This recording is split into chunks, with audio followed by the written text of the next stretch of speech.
नमस्कार साथियों। तो वाइगोत्स्की का सामाजिक सांस्कृतिक सिद्धांत देखते हैं क्या होता है। तो आज हम जानेंगे मनोवैज्ञानिक लेव वाइगोत्स्की के सामाजिक सिद्धांत के बारे में, जो आपके एग्जाम होते हैं जैसे सीटैट, यूपीटैट और अन्य जितने भी शिक्षक भर्तियों में परीक्षा में पूछे जाते हैं। यह सिद्धांत एक अति महत्वपूर्ण सिद्धांत है। तो वाइगोत्स्की का मानना था कि बच्चे संज्ञानात्मक विकास यानी सोचने समझने की क्षमता समाज और संस्कृति के माध्यम से विकसित होती है। यानी जो वाइगोत्स्की थे उनका मानना था कि बच्चे जितने भी सामाजिक में जीते हैं, बच्चे का संज्ञानात्मक विकास और जितनी भी सोचने समझने की क्षमता होती है वह समाज में ही विकसित होती है। उनके अनुसार पहले सामाजिक स्तर पर होता है और फिर व्यक्तिगत स्तर पर, अर्थात बच्चा अपने माता पिता, शिक्षक और साथियों के बीच करके सीखता है। इसके महत्वपूर्ण बिंदु है सामाजिक अंतःक्रिया। वाइगोत्स्की के अनुसार सीखने का सबसे महत्वपूर्ण आधार सामाजिक संपर्क होता है। तो इसमें क्या होता है, बच्चा सबसे पहले समाज में सीखता है। जैसे घर और सबसे पहले उसका समाज होता है परिवार, माता पिता उसके, फिर वो उसके बाद क्या करता है, घर से बाहर निकलता है। दूसरा है भाषा का महत्व। बच्चा दूसरे नंबर पर जो सीखता है वह भाषा के महत्व को सीखता है। उन्होंने भाषा को सीखने और विचारों के विकास का प्रमुख साधन माना है, भाषा को सीखने का। तीसरा है निकट विकास का सिद्धांत, जोन ऑफ प्रोक्सिमल डेवलपमेंट। इसमें जो वाइगोत्स्की का है महत्वपूर्ण अवधारणा दी गई है। तो इसमें होता है जैसे जेडपीडी का अर्थ है वह अंतर जो बच्चा अकेले कर सकता है और जो वह किसी शिक्षक, अभिभावक या कुशल साथी की सहायता से कर सकता है।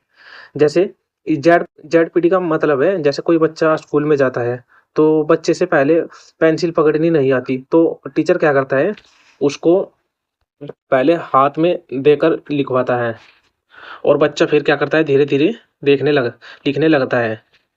तो इसको जेडपीडी या जोन ऑफ प्रोक्सिमल डेवलपमेंट कहा जाता है। इसका सूत्र देखो, जेडपीडी बराबर वर्तमान अक्षमता प्लस संभावित अक्षमता। नेक्स्ट है स्कैफोल्डिंग। स्कैफोल्डिंग का मतलब क्या होता है, पहले इसकी परिभाषा देख लेते हैं। जब शिक्षक किसी बच्चे को किसी कार्य को सीखने में चरणबद्ध सहायता प्रदान करता है तो इसे स्कैफोल्डिंग कहते हैं।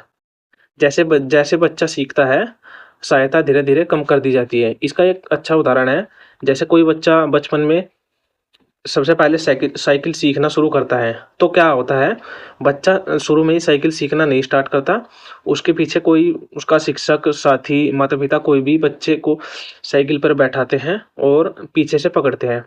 तो उसको क्या कहते हैं, उसको स्कैफोल्डिंग बोलते हैं। जैसे जैसे बच्चा पैडल मारता है साइकिल में, पीछे से जो भी साइकिल पकड़ कर रखता है वह उसे धीरे धीरे छोड़ देता है और इसी चरणबद्ध तरीके से बच्चा साइकिल सीख लेता है। तो इसको स्कैफोल्डिंग बोलते हैं। अब जो परीक्षा में पूछे जाने वाले तथ्य हैं उनको देखते हैं। वाइगोत्स्की जो थे ये रूस के वैज्ञानिक थे और उनका सामाजिक सिद्धांत सांस्कृतिक सिद्धांत कहलाता है।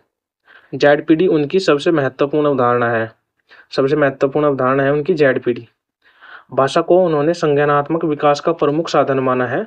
संज्ञानात्मक जैसे मानसिक विकास, और सीखना विकास से पहले होता है। बच्चा क्या करता है, बाद में विकास होता है, पहले बच्चा सीखता है। इसका निष्कर्ष देख लेते हैं। वाइगोत्स्की के अनुसार बच्चा अकेले नहीं सीखता बल्कि समाज, सांस्कृतिक, भाषा और दूसरों के सहयोग से विकास होता है। इसलिए उनके सिद्धांत को सामाजिक सांस्कृतिक सिद्धांत भी कहा जाता है।